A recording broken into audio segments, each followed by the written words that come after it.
Stranded on a desert island. A man had been stranded on a desert island for more than 10 years when he saw something unusual in the distance. He can see it isn't a ship, but possibly a small boat. But as it gets nearer, he's amazed to see that it's a beautiful woman in a wetsuit and scuba gear. She walks up to him and says, "How long has it been since you had a cigarette?" "More than 10 years, he replies. With that, she unzips a waterproof pocket in her left sleeve and pulls out a fresh packet of cigarettes and hands it to him. She then asks, "How long has it been since you had a taste of Scotch whisky?" "More than 10 years, he replies. She then unzips a waterproof pocket in her right sleeve and takes out a small flask and hands it to him. He opens it and takes a long swig before saying, "This is absolutely fantastic." She then begins unzipping the long zipper that runs down the front of her wetsuit, looks at him and asks, "How long has it been since you played around?" "Oh God," he said, "don't tell me you've got a set of golf clubs in there as well." The whole 9 yards. As David drove his car into the quiet area of the countryside, he glanced at the very attractive young lady sitting beside him, for this was his first date with her. Her name was Gloria, and he had met her at the disco the previous night and had accepted a date with him for this evening. Having found a quiet and secluded area where they could not be seen, he stopped the car, smiled at Gloria, then kissed her.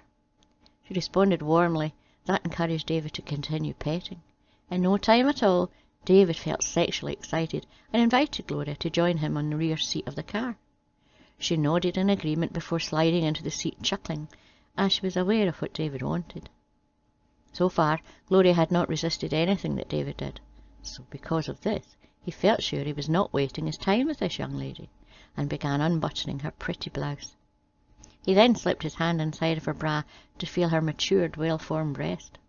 By now he was sexually aroused to the point where he had a large bulge in the front of his trousers. It was then that Gloria gently pushed his hand away, sat back, saying, "I forgot to tell you earlier, but I don't do this for free. If you want to continue, it will cost you £10. David was speechless. He found it difficult to believe that Gloria had purposely encouraged him to get sexually aroused before telling him that she wanted £10 if he wanted sex with her. He sat silent for a minute or so before answering her. "Will you allow me to go the whole 9 yards if I pay the money?" She tilted her head slightly with a smile on her face, then leaned forward and gave David a small kiss on his lips. "Of course, darling," she whispered. "For £10 you can do whatever makes you happy, but I want the money first." David reluctantly opened his wallet, then handed her the money. "You bitch," he thought to himself. "I'm going to make sure I get my money's worth." Although angry, he was still sexually aroused, and there was no mistaking it. Gloria was a very attractive lady. So he did what he had paid for and went the whole 9 yards. When he had finished, he slipped back into the driver's seat, hot, sweating, and still panting. Opening the car window, he lit a cigarette and sat silently smoking. By now, Gloria was buttoning up her blouse and adjusting her clothing before joining David in the front seat. "All right, David, you've had your fun. You certainly seem to enjoy yourself. Do you think you had your money's worth?" In a quiet voice, David answered, Yes, you were perfect. It's been a long time since I had sex as good as this." "In that case," asked Gloria, "does that mean you'll want to see me again sometime in the future, when you're in need of more fun?" "Maybe. Let's wait and see," he answered. "Okay, David, now that we're finished, will you take me home?" Having just finished his cigarette, he threw the butt out the window before saying, "I forgot to tell you earlier, but I'm a taxi driver, and the fare back to town is £10. Mary went to the hardware store.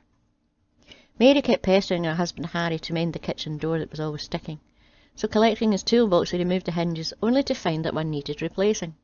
To make sure Harry finished the job, Mary offered to go to the hardware store for a new hinge for him. Carl, the store manager, recognised Mary, greeted her and told her he would be with her shortly when he had finished serving a customer.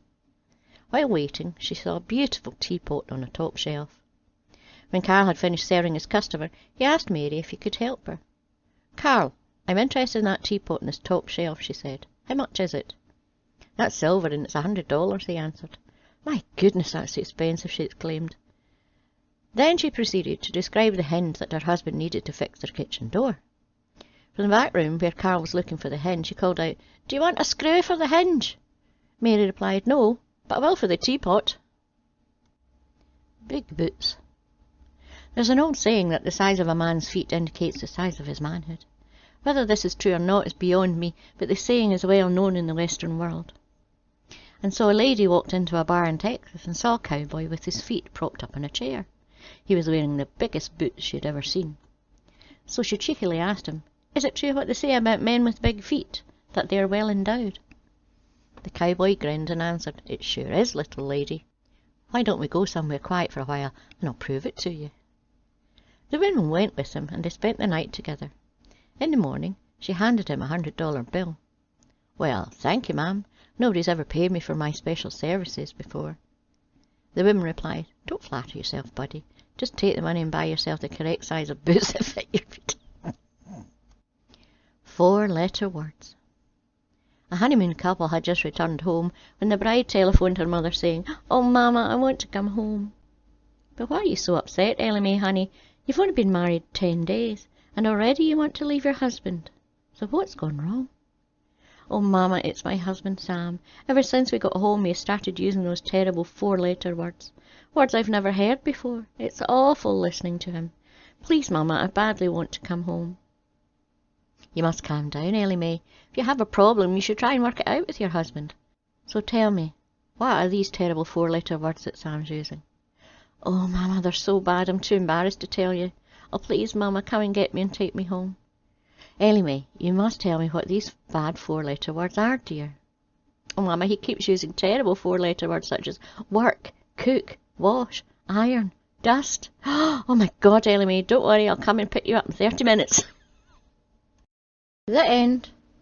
Don't forget to like and subscribe and press the wee bell notification. And a huge big thank you to all my subscribers and patrons. See you next week.